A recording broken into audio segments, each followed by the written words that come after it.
कि there is always cause and effect, there is also law of karma, जो ये बताता है कि जो इफेक्ट आप देखते हो उसका डेफिनेटली कोई कॉज होता है। आपको जो दर्द है वो आपको ठीक करना है, आपका प्रॉब्लम सॉल्व करना है, then simply you have to help other people to solve their problems. आपका प्रॉब्लम यहाँ पर सॉल्व होगा। That is how the law of karma works. अगर आप दूसरों को ब्लेसिंग्स देते हो कि उनकी रिलेशनशिप प्रॉब्लम्स ठीक हो, यहाँ पर आपकी रिलेशन प्रॉब्लम्स ठीक होने लगेंगे। मराठीमध्ये आपण म्हणतो नाही का, जे पेराल ते उगवेल। सो अगर आपको हीलिंग चाहिए तो आप हीलिंग कीजिए, अगर आपको प्रॉस्पेरिटी चाहिए तो आप प्रॉस्पेरिटी दी। कोशिश कीजिए आप लोगों के साथ जब बात करते हो तो आप सपोर्टिव नर्चरिंग वर्ड्स यूज करेंगे, उनको एनकरेज हो ऐसा अगर आप बात करते हो, definitely this will come to you as good luck. आज दुनिया में कितने सारे लोग बीमार हैं, आप देखेंगे कि शायद आपके घर में भी लोग बीमार हैं। आप क्या कर सकते हो उनके लिए? अगर आपने हीलिंग सीखा, if you become a pranic healer, you can definitely heal them.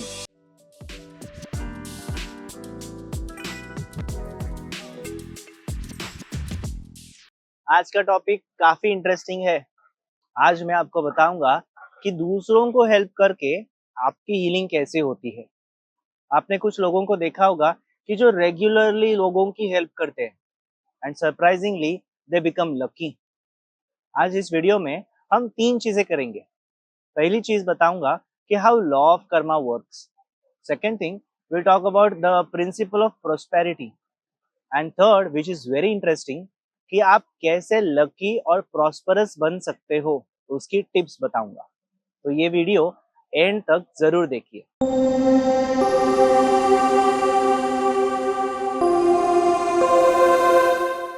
So let's start with the first thing.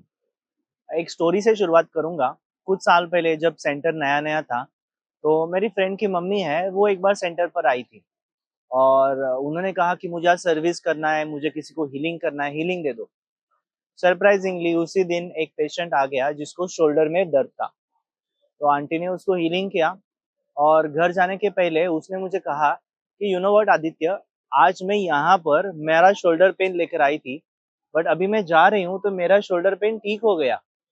मैंने आज सेल्फ हीलिंग भी नहीं किया है, फिर भी मेरा पेन ठीक हो गया। शायद मैंने वो शोल्डर पेन के केस को हीलिंग किया, इसका ही परिणाम हो सकता है।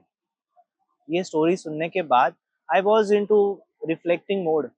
मैं सोचने लगा कि हाउ इज इट पॉसिबल कि ये आंटी ने दूसरों को हीलिंग किया फॉर शोल्डर पेन और इनका शोल्डर पेन ठीक हो गया। Isn't that interesting? तो मैं भी सोचने लगा कि ऐसे कैसे हो गया। So coming to the conclusion, मैंने पता किया कि there is always cause and effect, there is also law of karma, जो ये बताता है कि जो इफेक्ट आप देखते हो उसका डेफिनेटली कोई कॉज होता है। और अगर आप इफेक्ट को चेंज करना चाहते हो, कॉज को चेंज कर दो। तो इस आंटी ने जैसे ही दूसरों का शोल्डर पेन ठीक किया, उनका शोल्डर पेन ठीक हो गया। तो ये मेरे लिए एक लेसन था, एक अंडरस्टैंडिंग था कि अगर आपको जो दर्द है वो आपको ठीक करना है, आपका प्रॉब्लम सॉल्व करना है, then simply you have to help other people to solve their problems. आपका प्रॉब्लम यहाँ पर सॉल्व होगा। That is how the law of karma works. It is also known as law of cause and effect. अगर आपके life में let's say relationship problem है, तो आपको क्या करना चाहिए? आप हेल्प कीजिए कि जो लोगों की रिलेशनशिप में तकलीफ है, आपकी वजह से क्या वो कम हो सकते हैं? नाउ द क्वेश्चन इज, मुझे कैसे पता चलेगा लोगों के लाइफ में रिलेशनशिप प्रॉब्लम है? और वो जानने की भी जरूरत नहीं है, by the way, we just have to bless them. अगर आप दूसरों को ब्लेसिंग्स देते हो कि उनकी रिलेशनशिप प्रॉब्लम्स ठीक हो, यहाँ पर आपकी रिलेशन प्रॉब्लम्स ठीक होने लगेंगे। कुछ लोग ऐसे होते हैं कि जिनको लोगों के लिए कुछ करना है, they want to contribute to something, to the society, to the community. This is how it works. अगर आप सोसाइटी के लिए कुछ करना चाहते हो या करते हो, अपने आप आपको भी वो इफेक्ट मिलता है। एक सिंपल एग्जांपल बताता हूँ। जिस सोसाइटी में आप रहते हो, उस सोसाइटी में पानी नहीं आ रहा है, उस घर में पानी नहीं आ रहा है, और आप हो कि वो पर्सन जो पूरा, जो चाहे उतना एफर्ट्स डाल रहे हो कि पूरे सोसाइटी में, कॉम्प्लेक्स में पानी आना है। वो पानी जब आप सोसाइटी कॉम्प्लेक्स में आएगा, क्या वो आपके भी घर में आएगा? Answer is yes. And that is how it works. अगर आप दूसरों के लिए कुछ करते हो, तो उसका परिणाम मल्टीपल टाइम्स आपके लिए भी होता है। सो अगर रिलेशनशिप प्रॉब्लम के जैसे ही फाइनेंशियल प्रॉब्लम्स को सॉल्व करना है, then you have to empower others, you have to give money so that you can receive money. In ancient books it is said, what you want you give, what you sow so shall you reap. मराठीमध्ये आपण म्हणतो नाही का, जे पेराल ते उगवेल. सो अगर आपको healing चाहिए तो आप हीलिंग कीजिए, अगर आपको प्रॉस्पेरिटी चाहिए तो आप प्रॉस्पेरिटी दीजिए.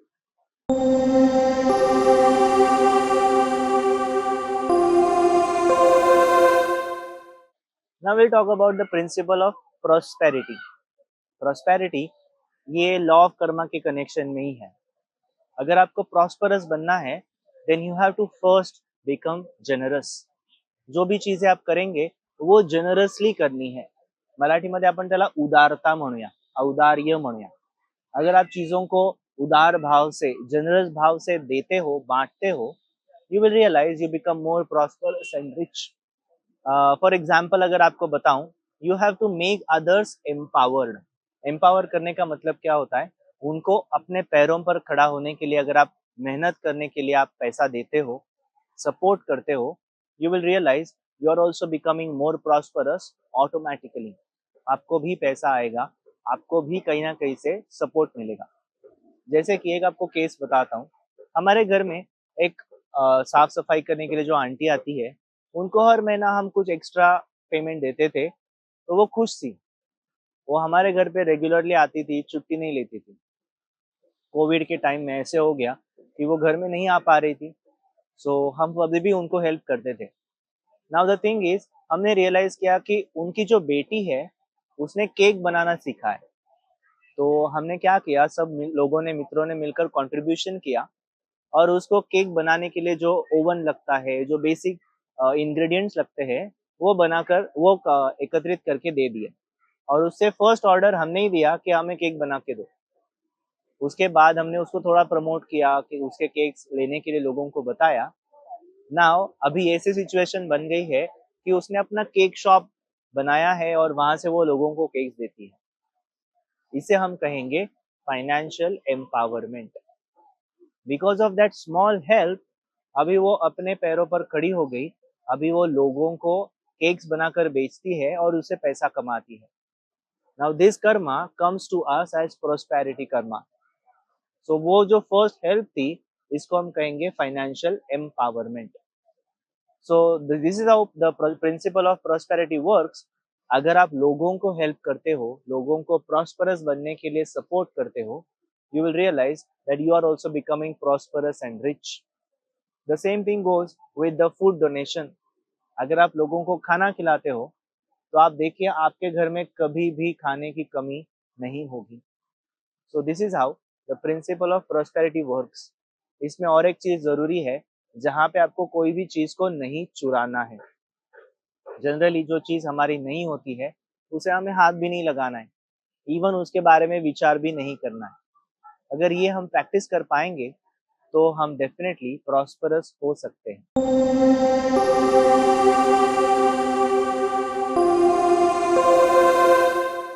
Now the third thing which I will be talking about is to how to become lucky and prosperous.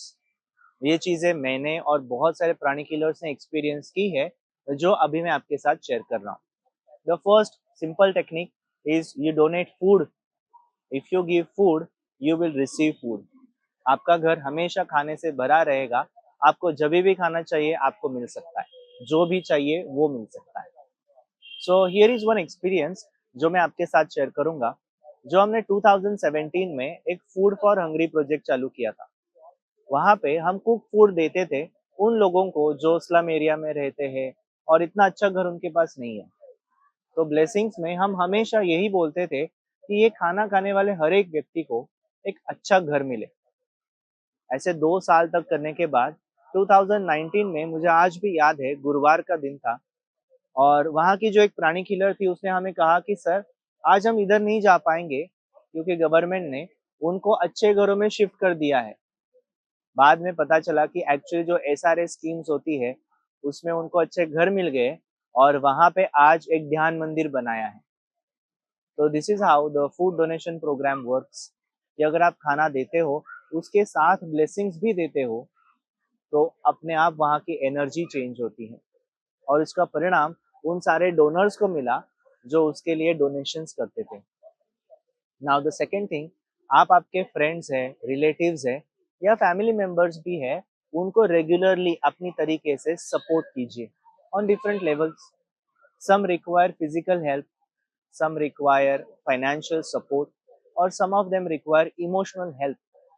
अगर आप उनको इमोशनल सपोर्ट देते हो आपके फ्रेंड्स को, definitely that brings you good luck, that brings you help in return. तो ये आपका हेल्पफुल नेचर ही आपको हील करने के लिए काम आएगा। Now the third thing which I will talk about is by being supportive and nurturing in your words.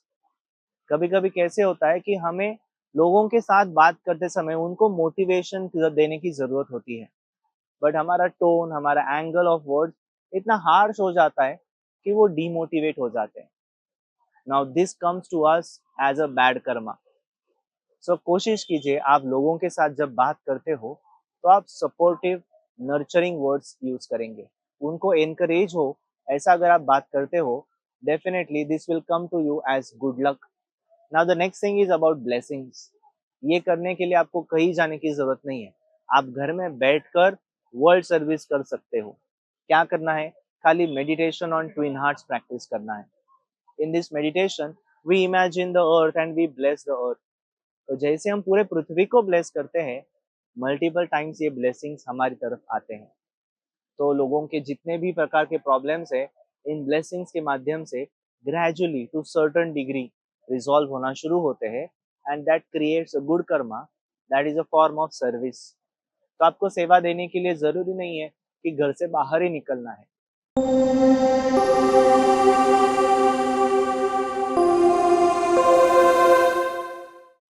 Now the last part which I will talk about healing, जिसका story मैंने आपको शुरुआत में बताया था। आज दुनिया में कितने सारे लोग बीमार हैं, आप देखेंगे कि शायद आपके घर में भी लोग बीमार हैं। आप क्या कर सकते हो उनके लिए? अभी तो सिर्फ प्रार्थना कर सकते हो या दवाइयाँ अरेंज करके दे सकते हो, बट अगर आपने हीलिंग सीखा, if you become a pranic healer, you can definitely heal them, you can improve their health by your healing.